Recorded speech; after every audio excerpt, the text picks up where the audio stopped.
लोकशाहीचा बुलंद आवाज, रिपब्लिकन वार्ता, महाराष्ट्र.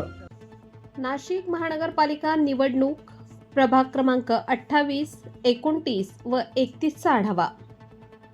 बातमी नाशिक येथून. आज दिनांक 15 जानेवारी 2026 रोजी नाशिक महानगरपालिकेच्या सार्वजनिक निवडणुकीसाठी मतदान प्रक्रिया पार पडली. सकाळी 7 वाजल्यापासून विविध मतदान केंद्रांवर मतदारांची मोठ्या प्रमाणात गर्दी पाहायला मिळाली. मतदारांनी उत्स्फूर्तपणे मतदानाचा हक्क बजावला.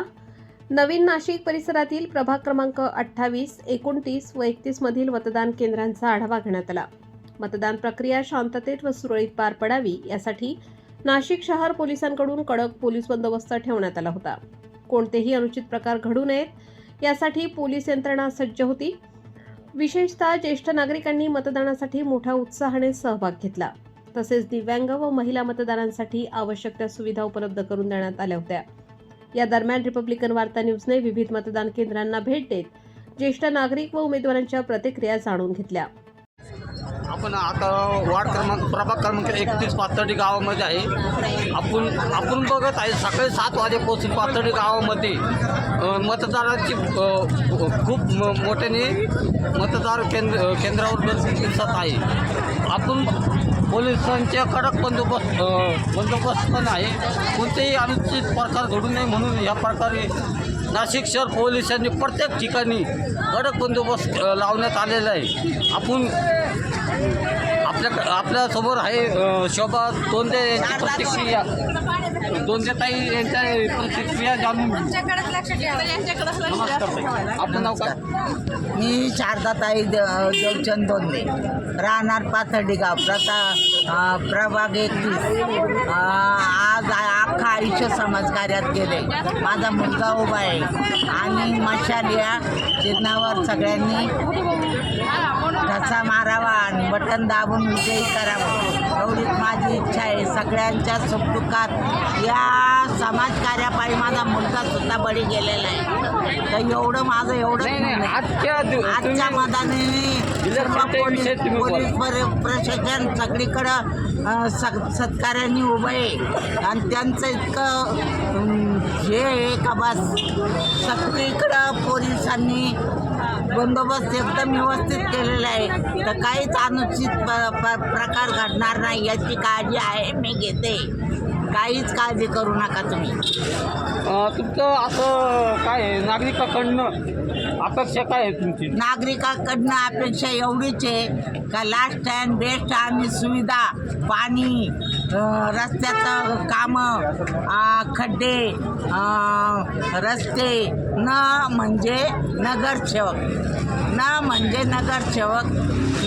म्हणजे नळ आणि र म्हणजे रस्ते आणि नगर ग म्हणजे गटारी यांच्या सुविधा झाल्या पाहिजे एवढं माझं म्हणणं आहे. मतदारांचा ओघ कसा वाटतो तुम्हाला? काय वाटतं? मतदारांचा ओघ एकदम मस्त आहे. त्यांची काहीच काळजी नाही मला, कारण मी कामच आयुष्यभर केलेले. माझ्या मुलांनी पण भरपूर कामं केलेले.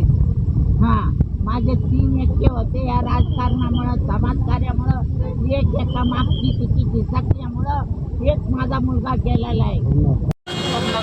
प्रभागामध्ये 29 प्रभागामधले अपक्ष उमेदवार मुकेश भाऊ साने यांच्याशी आपण त्यांची प्रतिक्रिया जाणून भाऊ, काय वाटतं आजचा मतदारांचा ओघ कसा वाटतो? अतिशय संतापाची लाट एक प्रामाणिक कार्यकर्त्याचा जो बळी घेतला आणि ज्या पद्धतीने वाटचाल केली, ज्या पद्धतीने त्रास दिला. माझी मायमुली ज्या प्रभागात त्याचं मतदान देखील नाही, ज्या प्रभागात त्याचं घर नाही आणि एक प्रामाणिक कार्यकर्त्याचा बळी घेतला, ही संतापाची लाट. आणि माझ्या मायमाऊलीला माहिती आहे माझं काम, कोणाला आणि अडचणीला जाऊन जातो, माझे कार्यक्रम, माझा विकास हे सगळं माहिती आहे. परंतु आज त्याला त्या अतिरेक्याला, त्या बडजोर परिवाराला तिची जी जागा आहे ती निश्चित माझी मायमाऊलीला पोहोचली. काय वाटतं मतदारांचा ओघ सकाळपासून उत्साहपूर्ण आहे? काय वाटतं? अंदाज घ्या मी सांगण्यापेक्षा माझी मायमाऊलीच्या प्रत्येकाच्या चेहऱ्यावर बघा, ज्येष्ठांच्या बघा, माझा मित्रपरिवार, लहान बाला गोपालांच्याही बघा. मला एकच आवाज ऐकू इच्छा हवी. त्यांना काय सांगणार तुम्ही ज्यांनी तुम्हाला धक्का दिला? माझी हिंमत नाही त्यांना बोलायची. खूप मोठं माणसं आहे. नवनिर्माण सेनेने तुम्हाला पाठिंबा दर्शवलेला आहे, त्यांच्याविषयी काय? आणि महाराष्ट्र नवनिर्माण सेनेचे आभारी आहे, राष्ट्रवादी सदस्य आभारी आहे. माझ्या वाईट काळात ते माझ्या पाठीशी उभे राहिले, त्यांना माझी कीव आली आणि त्यांनी माझ्या पाठीशी थाप मारून मला पाठिंबा दिला. त्यांचे पण आभार मानेल आणि त्यांचाही मला चांगला फायदा आहे. धन्यवाद. बोला. मी मतदान करायला आलो आहे. माझं पायात अधू असल्यानंतर सुद्धा मला चांगली सेवा मिळाली. खुर्चीवर व्हीलचेअरवर नेऊन मी मतदान केलं. मी भारतीय नागरिक म्हणून माझा हक्क मी बजावलेला आहे. काय वाटतं तुम्हाला भविष्य काय वाटतं मतदारांचं, उमेदवारांचं काय भविष्य वाटतं तुम्हाला? त्या मत दिले ते लोक निवडून, चांगले लोक निवडून यायला पाहिजे. असं मतदान आहे चांगलं, जो काम करणारे माणसं निवडून यायला पाहिजे असं मला वाटतं. धन्यवाद. विलास रामदास पाटील. त्याच्या अपेक्षा पूर्ण करेल. असं नाही की जे निवडून आल्यावरती तुम्हाला असं नाही का चेहराच दाखवणार नाही. त्यांची सेवा केली पाहिजे, त्यांचं रस्त्याचं कामं केली पाहिजे, पाण्याच्या समस्या सोडवल्या पाहिजे. तुम्ही फक्त मतदान मागता, पण त्यासाठी तुम्ही जी कामं करता ते जास्त इम्पॉर्टंट आहे. असा उमेदवार तुम्ही मतदान केलंय का? मतदान केलंय ना? आता यावेळेस करणार ना मतदान? नवयुवकांना काय बोलाल तुम्ही? मतदान केलं पाहिजे कसं? मी इतकं सांगेन की तुम्ही जे मतदान करताय तुमचं वोट इतकं इम्पॉर्टंट आहे की तुमच्यामुळे जो उमेदवार निवडून येईल तो आपला प्रतिबंधित असेल, तो आपलं कामं करेल, हे इम्पॉर्टंट आहे. आपण आता वंचित बहुजन आघाडीचे उमेदवार देवचित केदारांची बातचीत करू.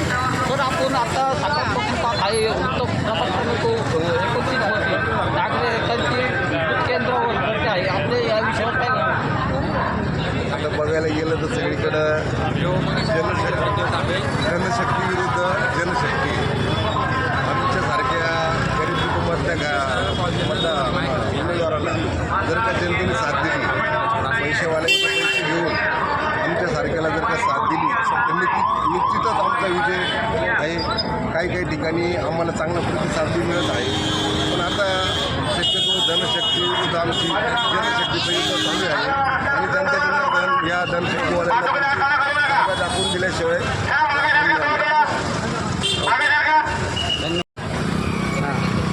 नमस्कार. चिकन वार्ता मध्ये आपलं स्वागत आहे. आपण प्रभाग क्रमांक 29 मध्ये आजची 8ची निवडणूक चालू आहे. आपण आहे ना प्रत्येक बूथवर जाऊन आढावा घेणार आहे. आपण आज ते सकाळपासून 7 वाजेपासून प्रभाग क्रमांक 29 मध्ये नागरिकांची मतदान केंद्र खूप प्रमाणात गर्दी दिसत आहे. आपण प्रत्येक प्रभागामध्ये व केंद्रावर जाऊन आढावा घेणार आहे. आपण हे प्रभाग क्रमांक 29 मधले शिवसेनेचे उमेदवार जितेंद्र जाधव यांच्याशी बातचीत करू. तर आपण आजची जी निवडणूक चालू आहे, आपलं केंद्र आहे त्याच्यावर सकाळपासून नागरिक निवडणूक मतदानासाठी येत आहेत. याविषयी आपण काय सांगू शकतो?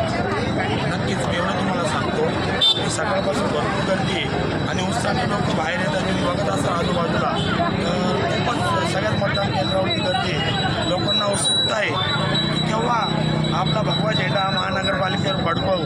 कारण की जे काही 29 प्रभागामध्ये चालू आहे ते खूपच गंभीर स्वरूपाचे चालू आहे की आपण त्याचा विचार बी नाही करू शकत. आमच्या शिवसेने जे बी उमेदवार आहे ते शिंदे साहेबांचे आम्ही शिलेदार आहोत. ते सगळे आम्ही साधारण घरातले आहोत आणि कोणाची राजकीय पार्श्वभूमी नाही आहे. पण जे मतदार आता उद्या तुम्हाला आज मतदार पेटीमध्ये उद्या आपल्याला कळलंच की विजय हा कोणाचा आहे.